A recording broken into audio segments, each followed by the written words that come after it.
प्रजा का विलाप और राम का अयोध्या से प्रस्थान। राजमहल से यह समाचार बाहर पहुंचा कि राम का राज्य अभिषेक रुक गया है और अब वे 14 वर्षों के लिए वनवास पर जा रहे हैं।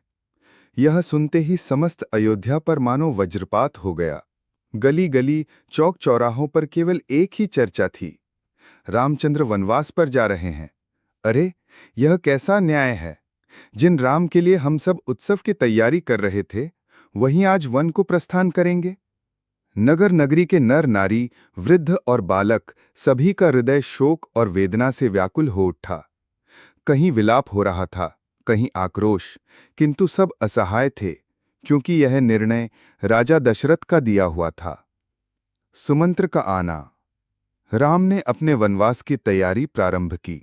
उन्होंने माता कौशल्या के पास जाकर चरण वंदन किया।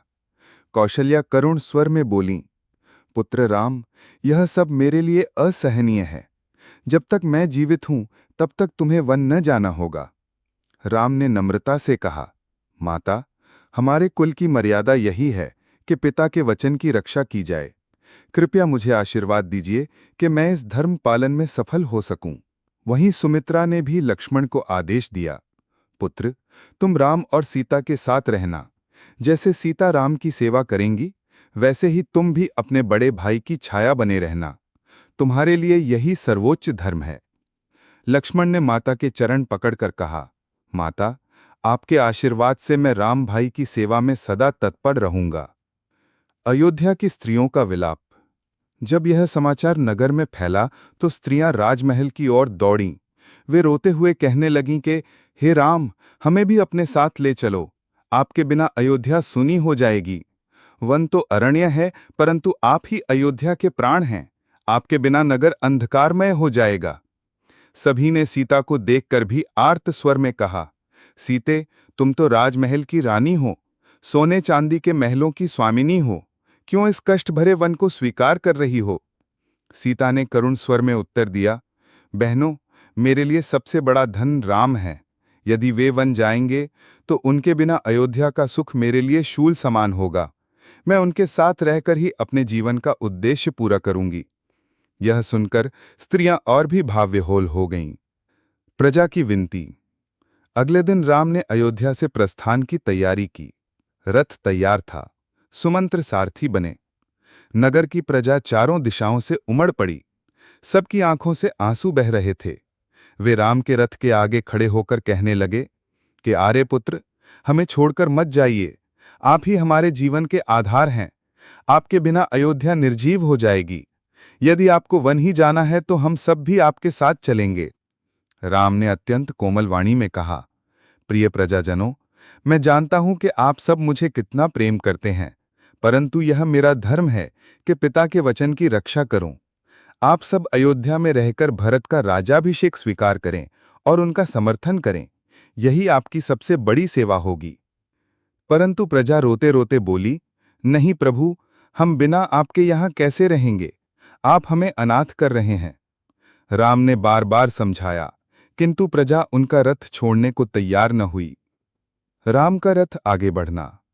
अंततः सुमंत्र ने रथ को चलाया। सीता और लक्ष्मण साथ बैठे। राम ने पीछे मुड़कर अयोध्या को देखा। वो महल, वो गलियां, वो जनता, सबकी स्मृतियां उनके हृदय में उमड़ पड़ीं। दशरथ भी महल की खिड़की से यह दृश्य देख रहे थे। उनके मुख से केवल एक ही आर्त स्वर निकला, राम, राम, मेरे पुत्र राम। प्रजा रथ के पीछे दौड़ती रही। कोई रोता, कोई राम का नाम पुकारता। छोटे बच्चे भी रोते हुए कह रहे थे कि माता, देखो हमारे राम भाई जा रहे हैं। सीता ने यह दृश्य देखा तो उनकी आंखें भर आईं। उन्होंने धीरे से राम के कंधे पर सिर रख दिया। राम ने अपने अश्रु रोकते हुए कहा, सीते, लक्ष्मण, धैर्य रखो। यही धर्म है, यही मर्यादा है। प्रजा का दुख मेरे हृदय को भेद रहा है, किंतु धर्म के मार्ग पर चलना ही हमारा कर्तव्य है। अयोध्या सूनी हुई। जैसे ही राम का रथ नगर की सीमा से बाहर निकला, अयोध्या का वातावरण बदल गया। जहां कल दीपोत्सव जैसी तैयारी थी, वहां अब शोक छा गया। लोगों ने दीप बुझा दिए, वाद्ययंत्र मौन हो गए, स्त्रियों के गले से गीत बंद हो गए। नगरवासी आपस में कहते, राम के बिना अयोध्या जैसे बिना सूर्य का आकाश, यह नगर अब शून्य हो गया है। दूसरी ओर राम का रथ धीरे धीरे अरण्य की ओर बढ़ता गया और प्रजा दूर तक आंसुओं में भीगकर उन्हें निहारती रही। समापन। इस प्रकार अयोध्या कांड के इस प्रसंग में राम, सीता और लक्ष्मण ने वनवास की ओर अपना प्रथम कदम बढ़ाया। अयोध्या विलाप में डूब गई, परंतु राम ने धर्म और मर्यादा का पालन करते हुए पिता के वचन की रक्षा का निश्चय किया। गंगा तट और निषाद राज गुह का मिलन। राम, सीता और लक्ष्मण का रथ नगर से बाहर निकल चुका था। अयोध्या की प्रजा बहुत देर तक उनके पीछे पीछे चलती रही। अंततः राम ने सुमंत्र से कहा, सारथी, रात गहरी हो रही है, प्रजा को और दुख न दो, रथ को किसी अन्य मार्ग से चलाओ ताकि वे लौट जाएं। सुमंत्र ने रथ को एकांत मार्ग की ओर मोड़ दिया। धीरे धीरे रथ गंगा तट की ओर बढ़ने लगा। गंगा तट का सौंदर्य। भोर का समय था। गंगा का प्रवाह मंद मंद कलकल कर रहा था। किनारे पर हरे भरे वृक्ष खड़े थे और पक्षियों का मधुर कलरव वातावरण को पावन बना रहा था। राम ने गंगा का दर्शन कर हाथ जोड़कर प्रणाम किया। बोले, हे जगत जननी गंगे, हमें इस वनवास में आशीर्वाद देना, हमारी यात्रा मंगलमय हो। सीता और लक्ष्मण ने भी गंगा को प्रणाम किया। निषाद राजगुह का आगमन। गंगा के तट पर रहने वाला निषाद राजगुह अपने साथियों सहित वहां पहुंचा। वह राम का अत्यंत परम भक्त और मित्र था। जैसे ही उसने देखा कि राम वनवास के लिए यहां आए हैं, वह व्याकुल होकर उनके चरणों में गिर पड़ा। गुह आंसुओं से भीगे स्वर में बोला, आर्यपुत्र, यह कैसा समय आ गया कि आप अयोध्या से निष्कासित होकर वनवास भोगने जा रहे हैं। मेरा जीवन तो आपके चरणों की सेवा में ही सार्थक है। कृपया मुझे भी अपने साथ ले चलिए। राम ने स्नेहपूर्वक उसे उठाया और गले से लगाया। बोले, प्रिय मित्र गुह, तुम्हारा स्नेह अमूल्य है, किंतु इस वनवास का अपना धर्म है। हम 3 ही लोग रहेंगे। तुम यहां रहकर हमारी रक्षा और सहायता करना। गुह ने दृढ़ निश्चय से कहा, ठाकुर, जब तक मैं जीवित हूं, कोई भी संकट आपकी ओर बढ़ नहीं सकता। यह निषाद का वचन है। गंगा पार करने की तैयारी। गुह ने तुरंत अपनी नाव मंगवाई और उसे स्वच्छ करके राम, सीता और लक्ष्मण के लिए तैयार किया। उसने कहा, प्रभु, यह नाव आपकी है। गंगा पार कर आप आगे बढ़ें। मैं आपकी आज्ञा के बिना इसे हिलने भी न दूंगा। इस बीच गुह ने राम की थकान देखकर भोजन की व्यवस्था करनी चाहिए। उसने अपने सेवकों को मछलियां और जंगली फल लाने को कहा, परंतु लक्ष्मण ने विनम्रता से कहा, हे मित्र, हम व्रत और संयम के साथ वनवास करेंगे। कृपया हमें केवल फल और जल ही दीजिए। गुह ने तुरंत अपने हाथों से फल धुले और राम, सीता व लक्ष्मण को अर्पित किए। लक्ष्मण की सेवा भावना। रात गहराने लगी। गुह ने राम से निवेदन किया, प्रभु, आप विश्राम करें, मैं अपने सैनिकों को पहरे के लिए लगा दूंगा। परंतु लक्ष्मण ने कहा, हे मित्र, जब तक राम और सीता वन में हैं, मुझे नींद कैसे आ सकती है। मैं धनुष लेकर रात भर पहरा दूंगा। यह मेरा धर्म है कि मैं बड़े भाई और भाभी की रक्षा करूं। राम ने लक्ष्मण को बहुत समझाया, किंतु लक्ष्मण ने दृढ़ निश्चय कर लिया। अंततः राम और सीता कुछ समय विश्राम करने लगे, जबकि लक्ष्मण और गुह रात्रि भर चौकन्ने खड़े रहे। दशरथ का विलाप। समांतर दृश्य। उधर अयोध्या में राजा दशरथ व्याकुल हो उठे। उन्हें नींद नहीं आती।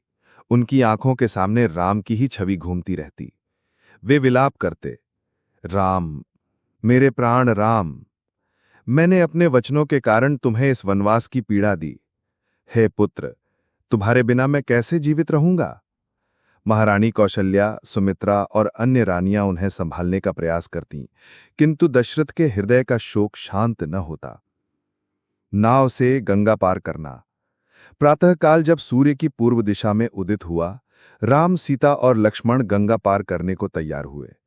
गुह ने नाव को सजाया, आसन बिछाया और विनम्रता से कहा, प्रभु, कृपया पधारिए। राम ने गंगा को प्रणाम करके नाव में चरण रखा। सीता और लक्ष्मण भी चढ़े। जैसे ही नाव गंगा की मध्य धारा में पहुंची, गुह ने भाव विह्वल होकर गंगा माता से प्रार्थना की, हे देवी, इन प्रभु राम की रक्षा करना। आपका यह पारगमन इतिहास में अमर रहेगा। गंगा की लहरें मानो राम के चरणों को छू छू कर आशीर्वाद दे रही थीं। गुह का विदा लेना। नदी पार होने पर राम नाव से उतरे। गुह ने उनके चरण पकड़कर अश्रुपूर्ण नेत्रों से कहा, प्रभु, मैं आपके बिना कैसे रहूंगा? कृपया मुझे साथ ले चलिए।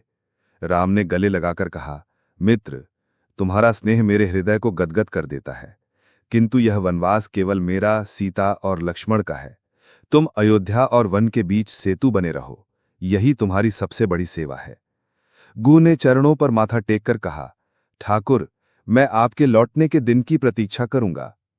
राम, सीता और लक्ष्मण ने आगे बढ़ते हुए गंगा के तट को पार किया और दंडक वन की ओर यात्रा प्रारंभ कर दी। क्षमापन। इस प्रकार अयोध्या कांड के इस प्रसंग में राम, सीता और लक्ष्मण ने गंगा पार की और निषाद राज गुह से मिलन हुआ। गुह की भक्ति और लक्ष्मण की सेवा भावना इस प्रसंग को पवित्र और हृदयस्पर्शी बना देती है। भरद्वाज ऋषि का आश्रम। गंगा पार करके राम, सीता और लक्ष्मण आगे बढ़े। सामने फैला हुआ था गहन वन, ऊंचे वृक्षों से ढका, पक्षियों की मधुर आवाजों से गूंजता हुआ। तीनों ने गंगा को पुनः प्रणाम किया और दंडक वन की ओर अपनी यात्रा जारी रखी। भरद्वाज आश्रम की ओर। लक्ष्मण ने मार्ग में कहा, भैया, सामने चित्रकूट का मार्ग है। यहां महान ऋषि भरद्वाज का आश्रम है। यदि हम उनके दर्शन कर लें तो यात्रा और भी शुभ हो जाएगी। राम ने सहमति दी। निश्चय ही, ऋषि का आशीर्वाद हमारे वनवास को मंगलमय बनाएगा। सीता ने भी प्रसन्न होकर कहा, सत्य है प्रभु, ऋषियों का आश्रम ही इस वन के अंधकार में प्रकाश का दीपक है। ऋषि भरद्वाज से भेंट। कुछ ही दूरी पर नदी के किनारे एक पवित्र आश्रम दिखाई दिया। वह अत्यंत शांत और पावन था। चारों ओर हरियाली थी। ऋषि मुनि अपने अपने यज्ञ कुंड में आहुति दे रहे थे। राम ने आगे बढ़कर विनम्रता से प्रणाम किया। ऋषि भरद्वाज ने राम को देखते ही अपने हाथ फैलाए और बोले, आओ राम, आओ लक्ष्मण, आओ जनक नंदिनी सीता, तुम्हारा चरण स्पर्श पाकर मेरा आश्रम धन्य हो गया। राम ने विनम्रता से उत्तर दिया, मुनिवर, हम पिताजी की आज्ञा से 14 वर्ष के लिए वनवास में आए हैं। इस वन में हमें आश्रय दीजिए और अपना आशीर्वाद प्रदान कीजिए। भरद्वाज ने तीनों को अपने आश्रम में आसन पर बैठाया और प्रेम से कहा, राम, यह वनवास केवल तुम्हारा नहीं, संपूर्ण आर्य संस्कृति की परीक्षा है। तुम्हारे धैर्य, त्याग और धर्म पालन से आने वाली पीढ़ियां मार्गदर्शन पाएंगी। सीता, तुम्हारा साथ इस त्याग को और भी पवित्र बना रहा है। लक्ष्मण, तुम्हारी सेवा और निष्ठा उदाहरण बनेगी। तीनों ने मुनि के चरणों में सिर नवाया। अतिथि सत्कार। ऋषि भरद्वाज ने अपने शिष्यों को आदेश दिया। फल, मूल और शुद्ध जल लाया गया। सीता ने संकोच पूर्वक थोड़ा फल ग्रहण किया। राम और लक्ष्मण ने भी प्रसाद स्वरूप भोजन किया। भरद्वाज ने मुस्कुराकर कहा, वनवास की कठिनाइयां तुम्हें तोड़े नहीं, यही तप और संयम आगे चलकर तुम्हारे लिए शक्ति बनेगा। चित्रकूट पर्वत पर जाकर निवास करना, वहां तुम्हें शांति और सुरक्षा मिलेगी। राम ने आभारपूर्वक उत्तर दिया, मुनिवर, आपकी वाणी हमारे लिए पथ प्रदर्शक है। रात्रि विश्राम। उस रात्रि तीनों ने भरद्वाज के आश्रम में विश्राम किया। लक्ष्मण ने अपने मन में सोचा, अयोध्या में सब लोग शोक में डूबे होंगे। पिताजी और माताजी हमें याद कर रहे होंगे, परंतु यहां ऋषियों की संगति में रहना भी एक पवित्र अवसर है। राम और सीता ने मंद स्वर में एक दूसरे से धर्म और कर्तव्य की बातें की। अयोध्या का दृश्य। उधर अयोध्या में नगरवासी अब भी शोकाकुल थे। कोई भी सुख का अनुभव नहीं कर रहा था। प्रजा आपस में कहती, राजकुमार राम वन में है तो अयोध्या सूनी लगती है, अब तो इस नगर में कोई आनंद नहीं। महाराजा दशरथ रात दिन रोते रहते, उनका मन किसी भी कार्य में नहीं लगता। विदाई की बेला। प्रातःकाल जब सूर्य की किरणें वन को आलोकित कर रही थीं, राम ने भरद्वाज से विदा लेने की अनुमति मांगी। मुनिवर, अब हम चित्रकूट की ओर प्रस्थान करेंगे। आपका आशीर्वाद हमें हमेशा मार्ग दिखाएगा। भरद्वाज ने तीनों को आशीर्वाद देते हुए कहा, धर्म की राह पर अडिग रहना। चित्रकूट में तुम्हें अनेक ऋषि मुनि मिलेंगे। वहां का वातावरण पवित्र और सुरक्षित है। वही स्थान तुम्हारे वनवास का पहला निवास बनेगा।